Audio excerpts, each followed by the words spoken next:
We are spending 22 minutes today with Arianna Huffington, co-founder, president, editor-in-chief of the Huffington Post, and author of this terrific new book, The Sleep Revolution. I told you, Arianna, off air, this is such a topic near and dear to the sleep-deprived newsroom's collective hearts. We are a sleep-deprived bunch. An important book. And actually, it's not just newsrooms. It seems now that the majority of people are sleep-deprived and burned out. It was bad enough before we became addicted to technology. Right. And now with our addiction to technology and our smartphone being the portal to our work life, it means we never really disconnect. Right. And we see this at every age. We see it with our children. We see it with college kids. We see it with ourselves. And that's why I feel it's time to just take control of our lives and recognize how essential sleep is. Being changed to that technology, that's part of our whole workaholic culture. One of the stats from your book, like 40% of Americans say they're sleep deprived. That's a crazy number. It is, because what it means is that we are affecting our health. I mean, the connection in the science chapter of the book between sleep deprivation and almost every disease, you know, from obesity and diabetes to hypertension and heart disease, cancer, Alzheimer's, is so clear that when we're sleep deprived, we think we're just very busy and we're too important even sometimes to really have enough time to sleep, but we are hurting our health, and paradoxically, we're hurting our productivity. Right. So we often sacrifice sleep in the name of productivity, in the name of our work, but in fact we are degrading the functions that make us most creative and productive. I absolutely believe it, and it's sort of a you write in the book that it's almost like a badge of honor, like I'll sleep when I'm dead kind of culture. Exactly. How did we get to that extent? I actually was very interested in that question. How did we get here? So I structured the book, so we start with the crisis to give people a sense of how serious the crisis is in terms of our health and in terms of our relationships, work, and happiness. Then go through all the latest scientific findings, and this is truly a golden age of sleep science. And then I have this history chapter where I try to answer exactly the question you're asking, how did we get here? And it actually started with the first industrial revolution, because we began to think that human beings were like machines and that it was our job to minimize downtime. Why we wanted to minimize downtime with machines. And then a lot of people that are cultural icons, like Thomas Edison, who invented the light bulb, were completely wrong about sleep. I mean, scientifically wrong. Edison called sleep an absurdity. He predicted that it will be eliminated in time. So we had a lot of people who were very admired who said completely wrong things about sleep. So that compounded the problem. And then came the digital revolution with our addiction to technology. And so now we are truly at this moment of a perfect storm of everything coming together to make us realize that it's time to course correct. Right. You know, interesting, we were talking about this off air as well. I saw you give the commencement address at a college a few years back, and you told college students you need to get your sleep, and everybody kind of chuckled, but that wasn't why you were why you wrote this book. In other words, you weren't working on the book then. It took your own physical exhaustion, a literal collapse, before you got on board. Exactly. I actually collapsed 9 years ago. April 2007, from sleep deprivation and burnout, and I hit my head on the way down, broke my cheekbone, and that was the beginning of my painful wake-up call, where I learned to reevaluate my sleep, and its absolutely central role in my life. But in the process, I really recognized that I was not alone, that millions of people were burnt out, and people were not talking about it. But now, I can't tell you how many stories of collapse I have heard. Some of them are public, like the CEO of United, who a few months ago collapsed on his treadmill with a massive heart attack, the CEO of BMW, who collapsed on stage, the head of M&A at JP Morgan, who collapsed on his treadmill and died. But there are so many, thousands upon thousands of stories of people that are not public and maybe are not as extreme as the ones I mentioned. But it shows that we are paying a very heavy price and a very unnecessary price in the name of being always on. Now, since your incident and the writing of this book, I mean, you're not exactly not a busy person. So do you get 8 hours? Do you get 7 hours? 95% of the time I get 9 hours. I get, I get 8 hours. No, I mentioned no wonder you look so great. 9 hours. I mentioned 9 hours because the universal scientific consensus is that people need between 7 and 9 hours. Okay. I mean, my sort of optimal peak performance, feeling on top of the world is 8 hours. Right. Yours may be 7, or it may be 7.5, or it may be 9. Each one of us have to find that golden spot. Now, there is a small minority of people who are known in scientific circles as short sleepers. Right. And they have a genetic mutation, which means they can have 4 hours and feel great. But you can't train yourself to have a genetic mutation. No, if only. You either have it or you don't. Right. And if you don't, which is the vast majority of us, I now am so clear, and I wrote this book to help people change their minds about sleep so that they are also become super clear that sleep is non-negotiable. Right. It needs to be prioritized, and when we get enough sleep, then everything in our lives gets better. I mean, if you follow me on social media or know anything about my life, you see that I get a lot done, but I get a lot more done when I'm actually fully recharged. Because just think of how much time we waste when we're exhausted. Everything takes longer. Our decisions are not as good. Right. Our minds are not as clear. And also emotionally, I find that I get more irritable. I take things personally. I get more moody. And all these things drain our energy. Yeah. I read the chapter about the science of the effects of not sleeping. Some of the ones you mentioned: loss of memory, too, taxing your immune system, wrinkles and weight gain. And I'm looking at this saying, oh no, this is not good. This does not bode well at all for a morning news person. But how about napping? I know you say napping is really good, but what I've always wondered is sleep cumulative? In other words, say you get 6 hours at night and then you have a nice hour nap. Does that equal 7 or not? Well, not really. It's not that it equals 7, but that if for whatever reason you don't get your full 7 to 9 hours, then everybody's advice in the scientific circles is try and get a nap as soon as you can.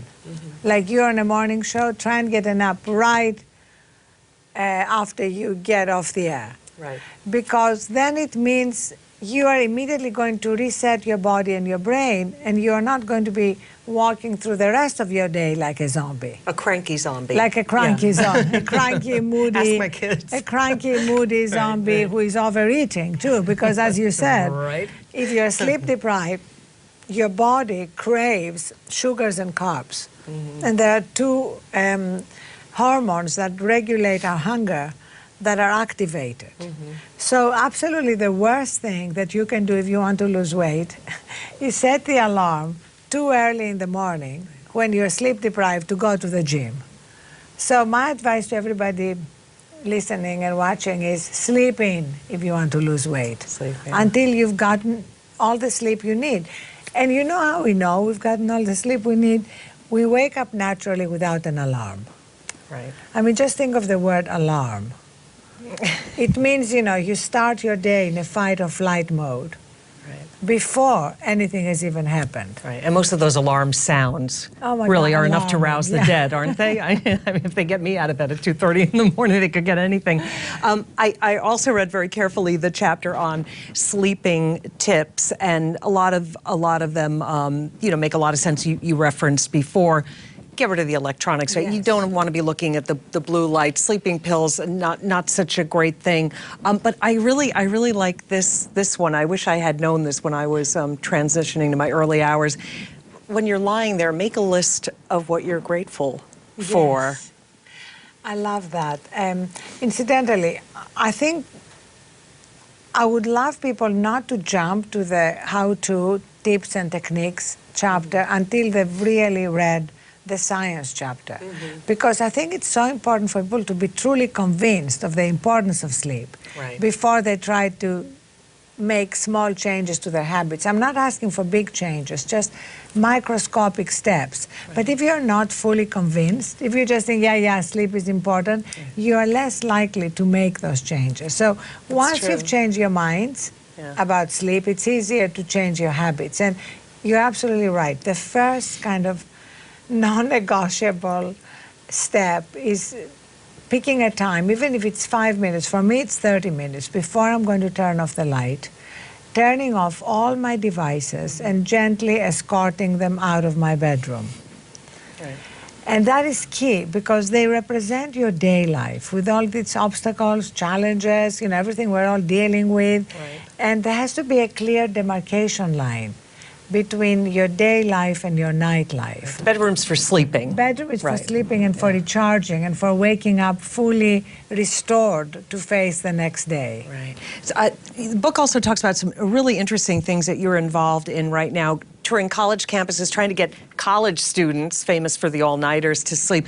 And also, this one, I read that at the Huffington Post, you actually have nap rooms for people, and you're trying to kind of get other workplaces to do that and to take care of people who are working odd hours, get them to get rides from Uber, right? Yes, so we have nap rooms so that if you are tired in the middle of the afternoon, you can go have a nap instead of having a 5th cup of coffee or a 3rd cinnamon bun or whatever you're having to give yourself some energy. Right. We launched together with Uber a campaign against drowsy driving because we're seeing now the numbers of deaths and crashes because of drunk driving going down and the numbers of deaths and crashes because of drowsy driving going up. Crazy. Because there isn't the same awareness.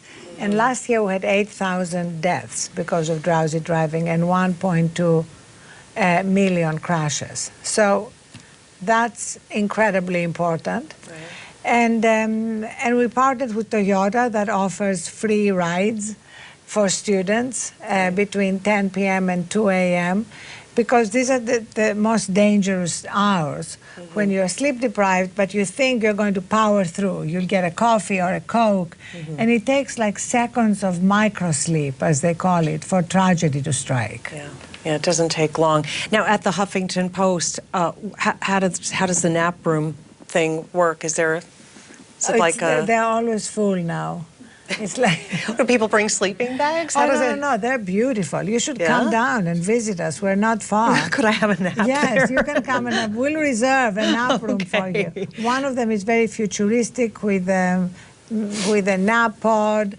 The other has a proper bed. We put fresh flowers. It's lavender on the pillows. Lavender on the pillow. Sounds wonderful. Eye masks, the whole thing. That's great. But since I have you here, I want to talk a little bit about your background. And you left Greece when you were 16, right, to go to the UK and Cambridge, a star debater there. Well, let's be very frank here. I started by being a terrible debater, on top of having an accent. But I kind of made myself learn to speak and debate. And I say that to anybody who says, oh, I can't speak in public, that anybody can if you really want to. And your debates with Arnold were famous, the gubernatorial election back in the early 2000s. Yes, I tried that. I've written books on many topics. This is my 15th book. Right. And then, of course, launching the Huffington Post was in 2005. So we're now 11 years old.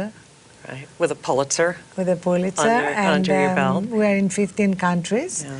And perhaps my biggest achievement, having 2 daughters, one is going to be 27 and one 25 in the middle of May. Wow. Now, as as for your political career, if you want to call it that, I think it's safe to call it that, are you really plugged in and don't want to miss a minute of this current campaign? This current campaign is unusual. How's that for an understatement? Well, obviously, you know, we are covering it relentlessly at the Huffington Post, but we've taken some very strong stands regarding what a danger Donald Trump is. And we have an editor's note at the end of each article on Trump where we remind our readers that he's the only candidate who is a birther, who regularly incites violence at his rallies, who wants to ban 1.6 billion Muslims. And we think it's very important as a responsible media company to remind readers and voters of all that. Do you think he will be the nominee? I mean, this morning we had clips of him on the air saying he is the presumptive nominee. And, you know, you obviously hear a lot of criticism about him, and yet people are voting for him in droves. Well, it's this situation where he has sky-high unfavorables, but he's ahead of Ted Cruz. Right. So if he does not get the number of delegates he needs to win outright in the first ballot, then I don't think he will be the nominee because he will lose in the second ballot. But I think closer to those delegates, closer though. and closer, yeah. Yep. Yeah. Do you think it ultimately will be Trump versus Clinton? I think a lot will depend on Indiana. Oh, you're looking at Indiana's. Yeah. Well, Cruz has an announcement today, so we don't know what he's up to. But let's just say it were to be a Trump versus Hillary campaign. How ugly do you think that would get? Well, I think, unfortunately, he breaks a lot of rules of civility. So we are going to see a lot of those rules broken, the way they've been broken throughout the primary, you know, including telling protesters that they should be taken out on a stretcher and things like that that we really have not heard before in a campaign. As I said, I'm trying to be as neutral as I can, but it is such an unusual campaign. And I was reading in the Times over the weekend some of the considerations for Hillary Clinton, if, you know, again, presumptive nominee at this point, perhaps even looking at another woman on the ticket. Do you think America's ready for an all-female presidential ticket? You do? Absolutely. Yes, I think the people who are not ready, the small minority who are not ready for one woman, they will not be ready for two. But I don't think that's too many people. Yeah. I was looking into some of your other projects, and I came across this one, and I want to confirm it. Are you a voice on the Cleveland show? Yes, I'm the voice of a bear. Arianna the Bear. Yes, I'm Arianna the Bear. I know. My son knew that. He said, "You're going to interview Arianna the Bear?" You're going to interview Arianna the Bear. Yes. I said, well, you should have brought him some honey. I said, she does a couple of other things, too. And the other thing that I remember, there were a couple of SNL imitators doing their very best Arianna Huffington. The best one was Nasim Pedrad. I was going to say, hers seemed pretty good, yeah. Now, when you see that, do you say, wow, I have like really arrived in the culture, American culture? She was so great. She and I met, we kind of, we invited her to the White House Correspondents' Dinner to our table. And last year, we do a video, a company-wide video, an update on what happened at the Huffington Post the year before, and I had her do it. Oh, really? Oh, that's great. I guess you have to laugh along with that, right? Absolutely. How could you not?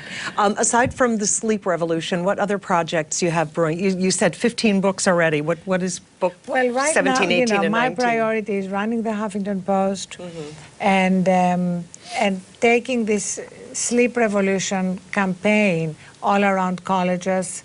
We're going to 100 colleges. I'm not going to all of them, but bringing sleep first to colleges to help them raise awareness around the importance of sleep. We are trying to bring it to corporations, bring it to airlines that need to prioritize sleep, hotels. We feel there is a culture shift happening, and we can help accelerate it. So that's kind of my goal right now. We are so close that we can reach this critical mass. Right. And I feel when we do, we are all going to experience huge changes in our health, in our productivity, and in our capacity to enjoy life, because that's the first thing that goes when we're sleep deprived. You know, we are robbed of that sense of gratitude that you mentioned, and that sense of what a gift life is, and we become just masters at going through our to-do list. Yeah. Are your daughter? You mentioned your daughters, your greatest accomplishment. That's lovely. Are they good sleepers? Yes, they're completely converted to the sleep manifesto, and they do get 8 hours sleep, and we support each other. Like if they know I'm on the road, they will text me to see if I'm going to sleep in time, depending on the time I have to get up. So, yes, at home we have a complete consensus about the importance of sleep. That's great. And last question for you. What do you say to the person who just, either working like a crazy shift or working a couple of jobs to make ends meet, and they don't work for a Huffington Post where they have nap rooms, they're just kind of getting by? That's a great question. We did a clinic in a church in Harlem recently where we invited the community to come and find out about precisely how important sleep is, no matter what your circumstances. And it was actually heartbreaking, because a lot of the people there really believed that they could get by on 4 hours, and if they were exhausted, they felt it was their fault. Right. And therefore, what would happen, I'll tell you one story which sums it up. This was a woman in her 30s, very overweight, with diabetes. She was a pastry chef and a babysitter. And she said, I get back home, and this is my time to watch my shows. And she would spend 4 hours watching television, fall asleep with the television on. At some point, the TV would wake her up. She would have trouble going back to sleep because she had never done the ritual to slow down her brain and wind down her body. And so she would go to the kitchen, get something sweet. So you see the vicious cycle. So there is a lot that needs to change structurally in terms of minimum wages, in terms of available jobs. But this is something that is free and available. And if you prioritize your sleep rather than watching the shows, you are creating a virtuous as opposed to a vicious cycle. And I have to confess, I have only watched one episode of House of Cards. That's it. Well, you might have lived that already with your experience in politics. You don't need to see what Frank Underwood is doing, right? This book is terrific. The Sleep Revolution, Transforming Your Life One Night at a Time. Arianna Huffington, such a pleasure to have you here. Thank you so much. Thank you. Great to have you here.